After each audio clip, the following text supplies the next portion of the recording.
I think the times are calling for this right now. When I think about gospel music, I think about what it does to uplift and heal and unite. And when I think about times like these, especially where we are right now, well, I know what gospel music does for me when I'm in a group of people. We're all like-minded and we're all trying to bring forth the same thing, but also the feeling that it gives us collectively. And I think this is a time in our country, in our world, where we need more of that. Over the years, it's been funny because we keep saying, we should start a choir. We should start a choir. but we're singing backup for a favorite artist at Ravinia. Yeah. Saying, we should start a choir. Yeah, we should start a choir. And like that phrase has come up so many times especially last maybe 5 years or so, that finally, I think we just kind of looked at each other and thought, why aren't we starting a choir? We should start a choir. We should really do this.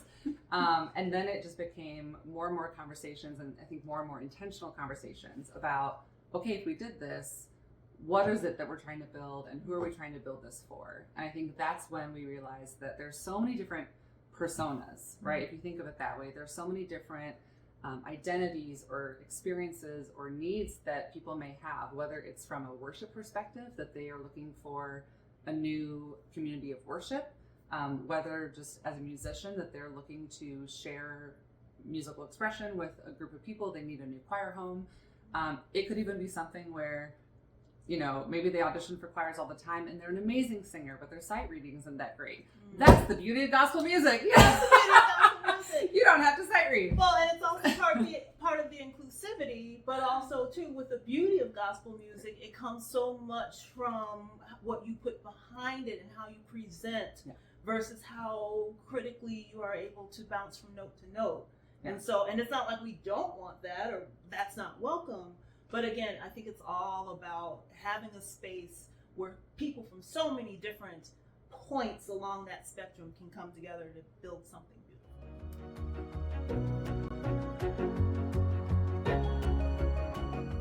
So typically a gospel choir is a part of a church, right? So you already have the sort of framework, the foundation, the budget. The choir is built in, it's part and parcel of the church organization. By nature of us being a community choir, an interfaith community choir, and being brand new, we don't have that foundation until we build it.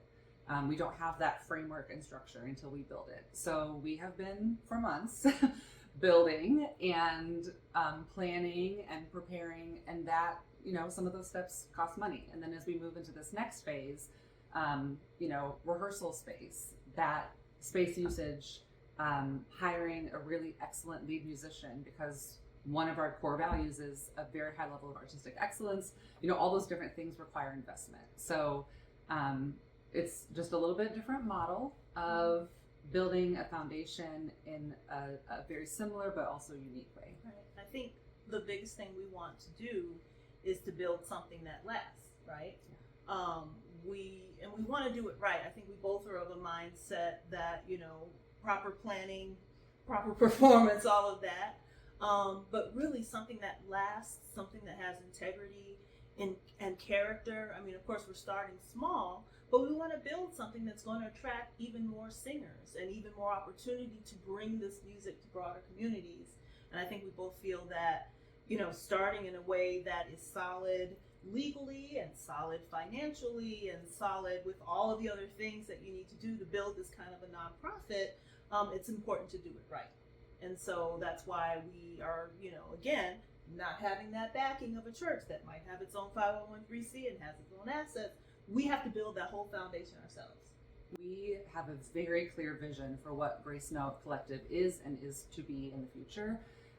In order to get to that place, we know how stable and how also kind of expansive in some ways that foundation has to be to get us to where we want to go. We're not planning for just the short term, we're planning for the long term. In order to do that, we need a really stable base, both in terms of the framework, the structure, the organization, but also a stable base of supporters. So if you've ever wanted to be on the ground floor of something and say that I've been supporting them from day one, this is your moment.